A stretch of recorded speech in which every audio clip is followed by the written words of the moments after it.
Nesse segundo bloco, nós vamos falar sobre as mudanças específicas na legislação que ocorreram em 2018 e que vão trazer alguns reflexos fortes nas instituições de ensino. Embora não tenha sido esse ano, mas traz um reflexo de aplicabilidade a partir de agora, foi a reforma do ensino médio. Essa reforma do ensino médio que trouxe uma mudança de legislação, trouxe como reflexo a mudança das diretrizes curriculares para o ensino médio, substituindo uma resolução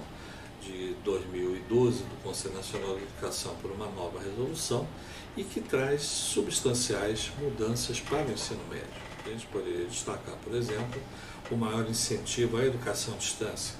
Então, a educação à distância passa a ser contemplada de uma forma clara, podendo as escolas, sem precisar de um credenciamento especial para a educação à distância, trabalhar com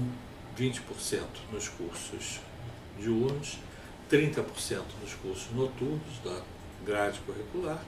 e na área de jovens e adultos até 80%. Então, ou seja, a predominância passa a ser de educação à distância no EJA, no antigo supletivo, e você tem a flexibilidade para as escolas de ensino básico de mudanças de aplicação da educação à distância. Então, nós queremos evidenciar esse lado, que é um lado que traz reflexo forte em termos da educação e como vai trazer consequências no Enem, por exemplo. Então, o Enem ele passa a ter uma mudança onde você tem a possibilidade e a definição do aluno escolher o que ele quer fazer no Enem. O Enem ele vai ser dividido em dois momentos. Uma parte que é sobre a Base Nacional Comum Curricular, que vai contemplar um primeiro dia, vamos chamar, dos exames, e aí fechando muito mais nas línguas, do português, ou Libras, e na matemática, e você vai ter o aluno optando por qual eixo formativo ele quer fazer e, consequentemente, se ter essa possibilidade do aluno que vai fazer um eixo formativo, fez um eixo formativo no ensino médio de uma área, por exemplo, mais de exatas, que tem o interesse em ir para o ensino superior na área mais de exatas, outro na área mais de humanas, volta um pouco àquilo que era no passado o científico, o clássico, o técnico. Então você tem esse retorno um pouco ao passado, que talvez seja até bom isso, porque funcionava bem, você não tinha necessidade de um grande conjunto de conhecimento para poder ingressar no ensino superior. Agora, você tem essa mudança, né, no ensino médio que vem sendo imposto por um modelo de aprovação para o ingresso no ensino superior. Então você pode ser uma boa escola, mas se você não for bom, ter um percentual bom de aprovação, você não será considerado pelo mercado uma boa escola. Então você tem que estar bem ranqueado nesse processo, e você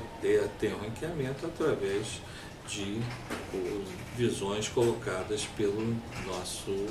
Enem como o quadro mais conhecido. Mas nós temos outras avaliações, nós temos aí a avaliação colocada em termos de um conjunto de outras áreas, como o SAEB, a antiga avaliação do ensino Prova Brasil, Provinha Brasil, tal, uma série de avaliações que o poder público tem a obrigação de fazer, e você terá naturalmente que verificar esse conjunto nesse perspectiva de seu projeto pedagógico. Agora, o fundamental é que você tenha um bom projeto pedagógico. Se você tiver um bom projeto pedagógico, você terá, consequentemente, um bom resultado, um bom desempenho por parte do alunado. Então, nós queremos colocar, esse é um fato, que é o fato voltado à reforma do ensino médio, as mudanças que ocorreram na legislação. Tivemos algumas leis ao longo desse ano, ainda pode ser que tenha alguma até virar o ano, mas são pontos que interessam muito ao ensino médio. Mas nós temos também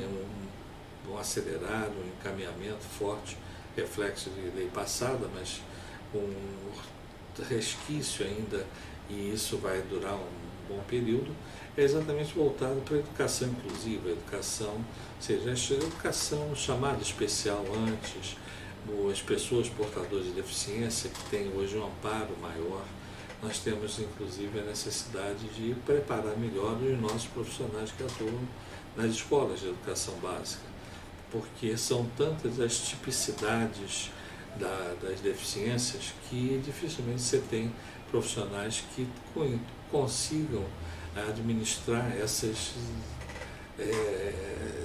tão profundas tipicidades do ser humano. Cada dia se descobre uma maior necessidade de atenção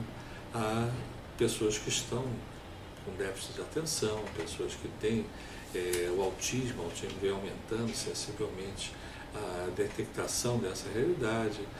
o problema do ensino, do uso de Libras, porque isso é uma necessidade, a escola tem que ter, não pode negar de ter esse aspecto. Um outro ponto também, que inclusive bastante ligado com a educação especial, é o problema da acessibilidade. A acessibilidade tem que existir, a escola tem que ter condições de atender a alunos que precisam de maior mobilidade nas instituições de ensino ou profissionais também. Temos aí aspectos voltados ao bullying, a colocação de que cabe à escola, inclusive, ministrar conhecimento sobre os primeiros socorros. Então, você tem que ter na sua escola um kit de primeiros socorros, isso não tem como mais deixar de existir. Você tem que ter a preparação de pessoas para um atendimento de forma emergencial,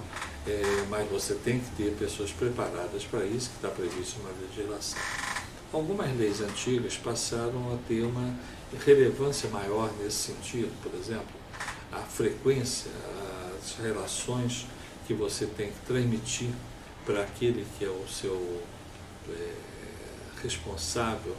financeiro, para o responsável pedagógico, mas você tem que ir além disso. Então, por exemplo, quando a lei fala que você tem que notificar aos pais sobre o risco de reprovação do aluno por frequência, os pais, se envolve os pais biológicos. Então,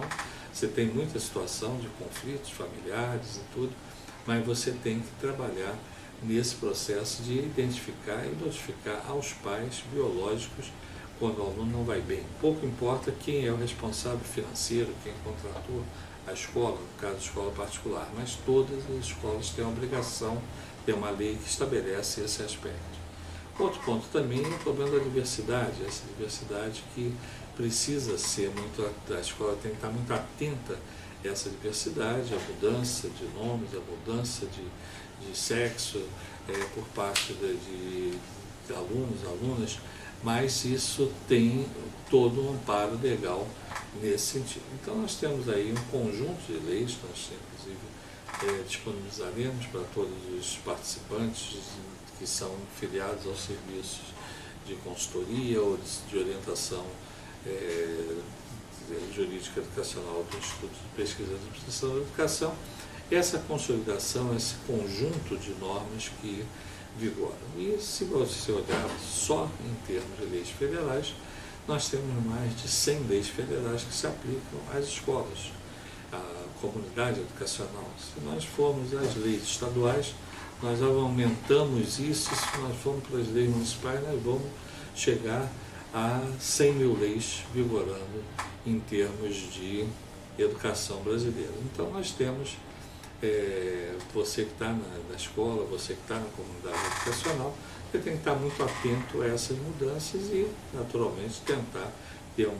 conjunto de profissionais que acompanhem e, sempre que possível, uma orientação técnica de um advogado, de um consultor, de alguém que conheça esse conjunto. Não só as leis, mas você tem as resoluções, os decretos, as portarias, as resoluções do Conselho Nacional de Educação, as deliberações do Conselho Estadual de Educação, os pareceres normativos, instruções normativas, ou seja, é um balaio de normas regulatórias aplicáveis à educação básica e privada ou pública, mas todas elas têm que ser observadas. Nós não podemos ficar numa desobediência civil. Então nós temos que conhecer as leis, conhecer as normas para poder cumpri-las sempre que possível, porque às vezes o não cumprimento da legislação acarreta, além de um desgaste, acarreta também o risco de punições, e algumas punições podem ser bastante graves, chegando até mesmo ao descredenciamento da instituição. Então nós vamos fechar esse bloco e teremos um outro bloco específico com a doutora Aurora Carvalho, que vai aprofundar os aspectos da Base Nacional Comum Curricular aplicada à educação infantil, fundamental e média.